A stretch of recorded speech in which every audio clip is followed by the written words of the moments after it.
transition and the bumpy start to his cabinet selection. Let's bring in our panel. Robert Bluey, the Daily Signal president and executive editor, and Antjuan Seawright, a Democratic strategist. Robert, let me start with you, and if we can, let's just pick up where Ryan Nobles and I left off there and around this discussion about Pete Hegseth for defense secretary. I want to play some sound that we have from a Republican North Dakota senator, Robert Kramer. This is what he had to say about Hegseth. To the sexual assault report, this allegation, does that give you any pause with that said? Well, it's a pretty big problem, given that we have, we have a sexual assault problem in our military. All right, so Senator Kevin Kramer there is seeming to express that he does have some concerns. I'm curious, Robert, what do you make of his point? Well, ultimately, Ellison, I think that Pete Hegseth will win confirmation, as the senators you saw there saying they want to scrutinize his record and these recent allegations. But at the end of the day, I think there's something more going on here with Pete Hegseth, and that's the fact that he doesn't come from the military-industrial complex. He didn't get his credentials from Raytheon or General Dynamics and other places that so much drive policy at the Pentagon. And frankly, he wants to shake things up. So I am not surprised that some of the establishment in Washington, D.C. are taking issue with him. That being said, we should hear him out at the confirmation hearings and let this play out as they normally do. Antjuan, what do you make of it? Well, my Republican friends often will say publicly that we should run government like a business. And most of these nominees, if they were interviewing, forget about interviewing, they would not even qualify for an interview to even have a chance of having any of these roles based on not just their merit and their skill set, but some of the clouds, the dark clouds that follow around them.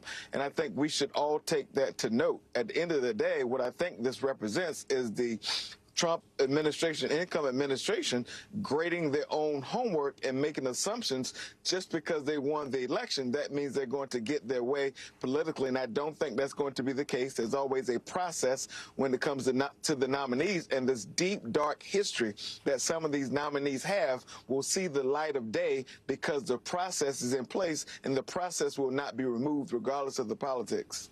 Okay, Robert, let's shift to the Attorney General news. I feel like we're just like ping-ponging between so many topics, so I apologize for being scattered here. But shifting to Attorney General news, we'll talk about Matt Gaetz, but if we can, Robert, let's start with Pam Bondi. This is the former Florida Attorney General. As we mentioned earlier, she was part of Donald Trump's impeachment defense team at his first impeachment trial. She is someone who spoke, if I'm not mistaken, at the RNC convention in 2016 and then again in 2020. She's frequently been on TV. She's someone that I think is very clearly well known in conservative circles and someone Donald Trump has had a relationship with for quite a while. And she's been, for everything we can see publicly, a strong ally and supporter of Donald Trump.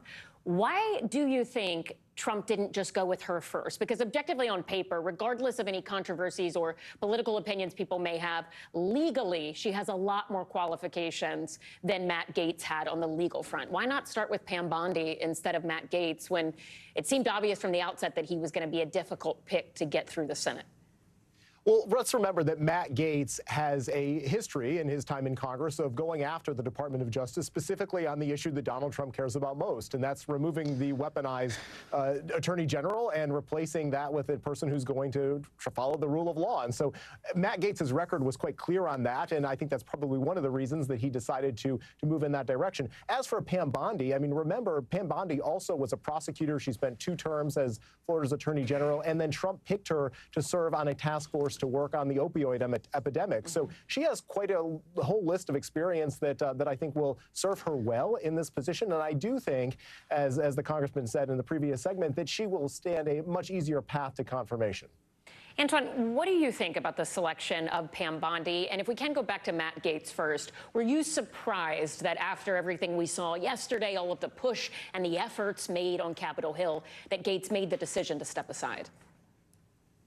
I was not surprised at all, because politics is a game of addition and multiplication, not subtraction of the and division. And as we say in my neighborhood, the math simply was not mathing for Matt Gaetz. On top of, we knew that there was going to be more exposure into some of the challenges in his background as the days and weeks to come as we move through this confirmation process. So I was not surprised at all. He became, what, the 7th quickest nomination to be snatched from the process in the history of this country. And so as we shift to Pam Bondi, in another election denier, some would argue insurrection supporter, someone who's now a registered lobbyist, someone who was paid $25,000 by way of a donation in 2013, and as a result of that, many would argue that she did not prosecute a civil case against Trump University when she had the opportunity. So we know that she's a loyal character to the former president. That's the first pledge of allegiance for all of his nominees. And so the process may be easier